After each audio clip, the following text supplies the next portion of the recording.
എവിടെ എത്തി മുജാഹിദുകൾ? ഇസ്ലാമിലെ ഓരോ മതനിയമങ്ങൾ വെട്ടിമുറിച്ചുകൊണ്ടിരിക്കുകയാണ്. വിശദീകരിക്കാൻ സമയമില്ല.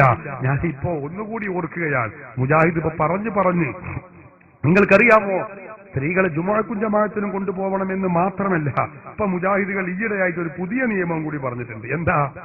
മുജാഹിദുകൾ സ്ത്രീകൾക്ക് ജുമുഅക്കും ജമാഅത്തിനൊക്കെ പോകണമെങ്കിൽ പഴയതുപോലെയല്ലല്ലോ, ഈ യാത്രാ സൗകര്യങ്ങൾ കൂടിയ കാലഘട്ടമാണ്. പഴയ കാലത്ത് നടന്നാ എല്ലാവരും പോയിരുന്നത്. ഇപ്പൊ അങ്ങനെയല്ല, ഇപ്പൊ വാഹനത്തിലാ. അപ്പൊ കാറിൽ പോകാം, അതുപോലെ ജീപ്പിൽ പോകാം, പലതിലും പോകാം. ഇപ്പൊ അതൊന്നുമല്ല. ലാസ്റ്റ് ഒരു മുജാഹിദ് സ്ത്രീ മുജാഹിദ് സുല്ലമിയോട് ചോദ്യമാണ്. എന്താ ചോദ്യം? അല്ല, സ്ത്രീകൾക്ക് ബൈക്കിൽ യാത്ര ചെയ്യാമോ? ബൈക്കിൽ യാത്ര ചെയ്യാമോ? എങ്ങനെ? സ്ത്രീകൾ ഒറ്റയ്ക്ക് ബൈക്ക് വിട്ട് പോകാമോ എന്നല്ല, അതിലാർക്കും സംശയമില്ല. അതിപ്പോ എല്ലാവരും പോകുന്നുണ്ട്. അവിടെ അല്ല ചോദ്യം. ചോദ്യത്തിന്റെ മർമ്മമുള്ളത് എവിടെയെന്ന് ചോദിച്ചാൽ, അന്യ പുരുഷൻ ഓടിച്ചുകൊണ്ടിരിക്കുന്ന ബൈക്കിന്റെ പിന്നിലിരുന്ന് സ്ത്രീകൾക്ക് യാത്ര ചെയ്യാമോ? അന്യ പുരുഷൻ ഇതിങ്ങനെ ഓടിക്കാണ്, അതിന്റെ പിന്നിൽ സ്ത്രീകൾക്ക് കയറിപ്പറ്റി പോകാമോ? സ്വാഭാവികമായ ചോദ്യം. മുജാഹിദിന്റെ വനിതാ മാസിക പുടവയാണ് എന്റെ കയ്യിൽ, അതിലാണ് ഈ ചോദ്യം. അപ്പോ ചോദ്യത്തിന് പ്രസക്തിയുണ്ട്.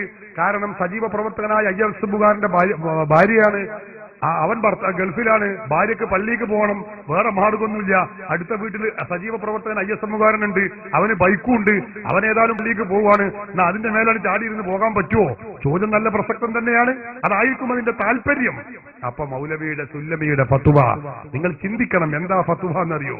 മറുപടി കേട്ടോളൂ, വിശദീകരിക്കാൻ സമയമില്ല. എന്നാൽ ഇസ്ലാം നിർദ്ദേശിച്ച മര്യാദകൾ പാലിച്ചുകൊണ്ട്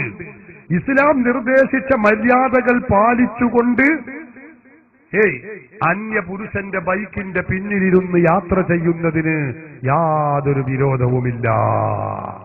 എങ്ങനെ? അന്യ പുരുഷന്റെ ബൈക്കിന്റെ പിന്നിലിരുന്ന് യാത്ര ചെയ്യുന്നൊരു കുഴപ്പമില്ല. ഇസ്ലാം നിർദ്ദേശിച്ച മര്യാദകൾ പാലിക്കണം എന്നുള്ളൂ. എങ്ങനെയുണ്ട്?